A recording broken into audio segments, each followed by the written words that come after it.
Hey,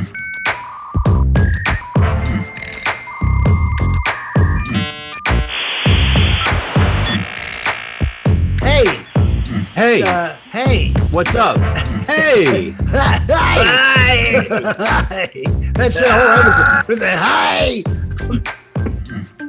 I'm joking to death on my hey. You got a story for me, Ben? Got anything you want to talk about, man? Got any little short? I got like stories? I got like a 2-second story. I love 2-second stories. Yeah, man. I had like a my job. Sex life. Yeah, I had a job when I was out of high school, and I worked security guard. Mostly worked at night, and they had a day shift. And the day shift, this is a research and development facility, mobile chemical. Anyway, they had a research and development facility, and the security guard would fill in for the receptionist at lunchtime.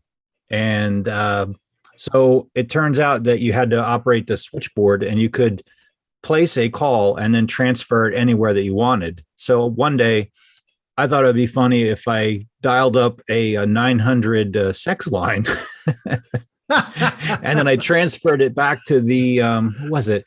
The break room. There was a chemical plant attached to the research plant. And so I transferred the sex call back to the break room, but I could also see how long they stayed on the line, and they stayed on the line a long time. So, and they had no idea. It was just, they just rang up with a sex call. And oh, hey, everybody. Wow, you yelled so loud your mic cut out, just so you know. Oh, cool. I clipped it. Don't fix that in post. So you gotta go like this. Hey, everybody. Everybody.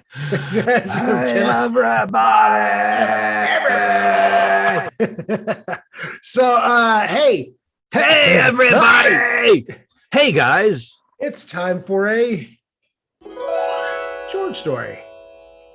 So, because nobody wants to hear George stories, but they keep on coming. So that's yeah. So I may have told you this story in private, but I want to share this story with the world because it's incredibly important. So I was on my way to the gym. I used to live in a city, a small town called Carrollton. Actually, not a small town. It's a big suburb of Dallas, and Carrollton is a great place to retire. It's also a great place to raise small children because there's nothing going on in Carrollton ever. How far is it from Dallas? It's pretty close to Dallas, right? Oh yeah, it touches Dallas. Yeah, it touches all over Dallas. It's all touches it all over. It's all up in there. Does it touch it in it's in the far northeast quadrant, whatever you want to call it, of Dallas. And but I mean, like, there's no movie theaters there. There's no bowling alleys. There's very few decent restaurants. They have a Chili's that they're very proud of. Is there a Rainforest Cafe? Oh God, no! No. There's no Bubba Gump Shrimp Company. Oh, I'm not going there. There's not a TGI Fridays in Carrollton. Okay, it's trust me.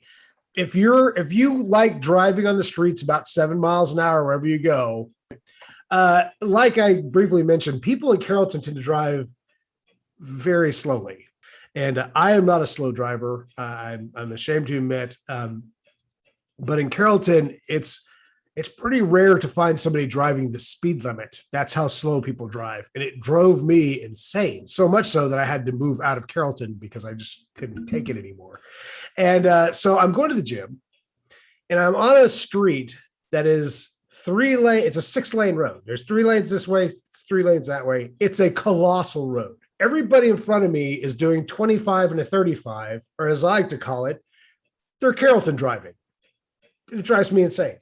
So there's a large group of vehicles, and then I notice that this particular portion of the road goes underneath a huge tollway, and so there's a really, really long left turn lane that goes, from underneath all the way underneath, and then goes to the left. So I get in the left turn lane because I'm a sneaky bastard. When the light turns green, I punch it.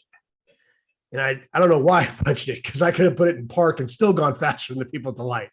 And so I zipped through, and I'm now, I don't know, I'm going to guess 18 car lengths ahead of the cluster of people that are, texting while they're waiting for the light to turn green, which has been green. And once I realized I can get over, I cut all the way over and then get to the next light and make a right. And I'm very close to my gym. And then it's about another, 2-3 minutes. And I go at my gym and I back into my parking spot because that's the way I do. And I get out of my car and a car stops in front of my car. And a guy gets out, a young man. At this point, I was definitely in my 40s. And this person appeared to be probably in their late 20s, maybe early 30s. And this guy gets out and he goes, "Why are you driving like that?" A Caucasian male, by the way. I'm like, who the fuck is this guy? What the hell is this all about? He goes, "You're driving like an insane person. I used to drive like you too, but you know what? Now I drive like a granny. I drive like a granny because it's safe. I don't know why you're driving like that. You shouldn't be driving like that. You need to, tone it down. What do you think about that?" And I took a deep breath. And I tried to think, what is the most appropriate response for this particular situation? And the best I could come up with was, I don't care. I do not care what this person has to say to me. This person is a non sequitur in my life. This person means nothing to me. I do not value this person's opinion. This person does not sign my checks.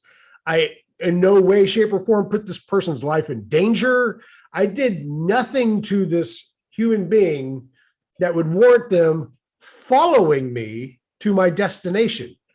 Now, I could have, in my good graces, picked up the phone and dialed 911 and said, "I have someone threatening me here that followed me to my gym, and he seems a little cuckoo," and it would have ended much differently. Or I could have just knocked him out. These were all my options. But the one thing this person was craving from me was a reaction. And when I gave him nothing more than "I don't care," I watched that person have a complete meltdown as I walked away and watched them climb into their car with their deflated ego and drive away. And so if you're thinking about following somebody to a destination to critique their driving, particularly if they didn't do anything wrong, I made sure, I know it sounds like I'm fabricating this, but I'm not. I very much made sure that I was in no way cutting anybody off. Don't do it, because it could have ended much worse for this individual. It could have ended bad for me too, but we live in an age, and I live in a state where gun ownership is very high, and people don't take kindly to having their driving critiqued from strangers. So this person could have put themselves in a very dangerous situation over nothing. So there you go. That's it. That's my George story.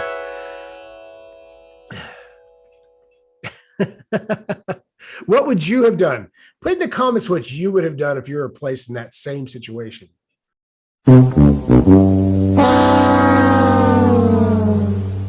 If you're wondering why I'm so fucking cool and I got this look, it's our nation's birthday in 2 days. And, I want to pay tribute to America's greatest patriot, Steven Seagal. So, there you go.